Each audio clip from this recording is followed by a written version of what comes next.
it's Kilbyte here, and I have purchased a universal oil catch can for my Mazda MX-5. This one is the Espeeder version. It's 25, less than $30, and we've got some hose, and it looks decent, a little short maybe. We'll have to see if that's enough. We have the parts that it claimed to have, including the little O-rings. And we've got the actual can. Yeah, it's heavier than I thought. It's quite a bit heavier than I thought it would be. It looks pretty good. Finish looks pretty good. This is where the bolts and nuts would go if you're going to bolt it onto something like the firewall or whatever. It looks like you can take it off. It's labeled oil catch can. That's in case you're not sure what it is. In, out. All right. So yeah, it looks pretty good. I think it'll look good on with the red. The hose, 31 inches. Let me show you. There's not a lot. There was just a couple pieces of aluminum filings. Not too bad. Be sure to clean those out though before you all of them, before you actually use it, because you don't want those getting in your engine.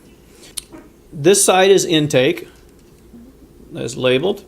Intake, and you may not be able to see in there, but you see that it's the little dots here, little holes. There's another one that's right at this level of the top, that is like this in there, and then you get to the inlet. So there's a little bit of material here to catch some of the vapor as it comes in, and then this is the outside. This is where your vacuum will pull, and it's just open. So it's not too bad for universal, and the price isn't bad. So yeah, not bad for the money. We're out at the car now, and one thing I wanted to show before we started, this has the little dipstick. The dipstick does not go to the bottom. It doesn't go anywhere near the bottom.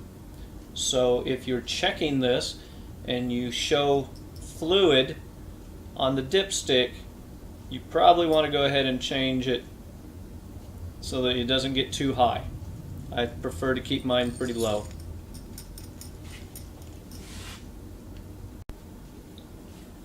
I've got a couple hoses that I'm going to use initially. The hose that came with it, since it's clear, I'm going to have that on the return side. So that's the side that goes to the intake manifold. That way I can see any oils. So I'll be using this hose to the PCV connection. The fun part now, back here, you're going to have to reach back here, and you're going to have to feel for a U-shaped hose. The top is the PCV valve connection, and the bottom is the intake manifold connection. And you're probably going to have to work at it a little bit, as I am. And rather than waste your time with that,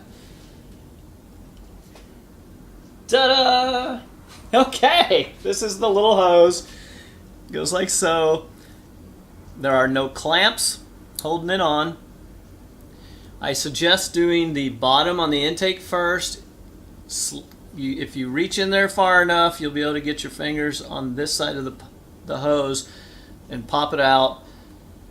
Then the PCV, that'll allow you to turn it a little more, and I was able to get my fingers on the front of it and pop it out. So the easy part's done. Now we have to put these hoses on. Got the hoses on. The 3/8 black hose is going to the PCV valve because any air or oil coming out is going to be in this hose, will hit the catch can, then go out to the intake manifold. This one is going to the intake manifold, and I'm hoping that that would let me see any oil that is going back into the intake. So a tip with this hose, it wanted to pinch. So I took and wrapped the places where it was pinching, because when it was packaged, it was bent over 180 degrees on itself, and so it's wanting to stay pinched.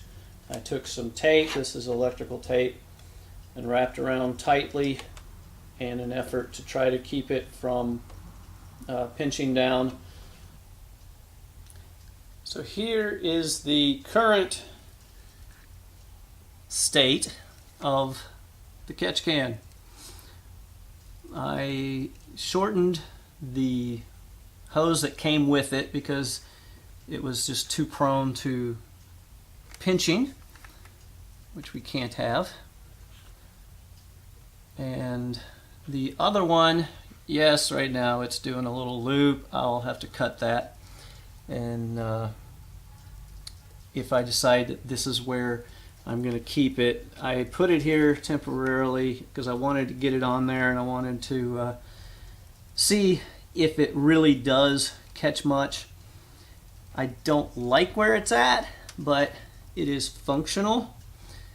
In order to, thankfully it's got the little dipstick. I'll be able to see if it's got any oil in it, because in order to drain it, I'm going to have to cut it.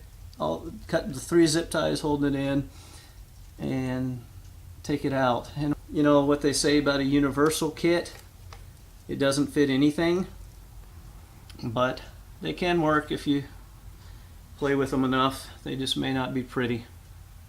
So here we are with the engine running, and it doesn't appear to have any vacuum leaks, which is good. There are no, the other thing is that the clamps, so I didn't put any clamps on it yet. I'm gonna see what it does. I'll probably end up putting the clamps on the front, on the top here. Underneath the intake, yeah, not so much. I don't think I'm that good at Braille, so I'll probably have to skip that. I will be doing a follow-up showing how much oil it has caught in the can, and we'll see if it's still in this location or if I found a better spot for it. If it was helpful to you, please like, subscribe, comment. Got any questions, I will try to answer them. And God bless.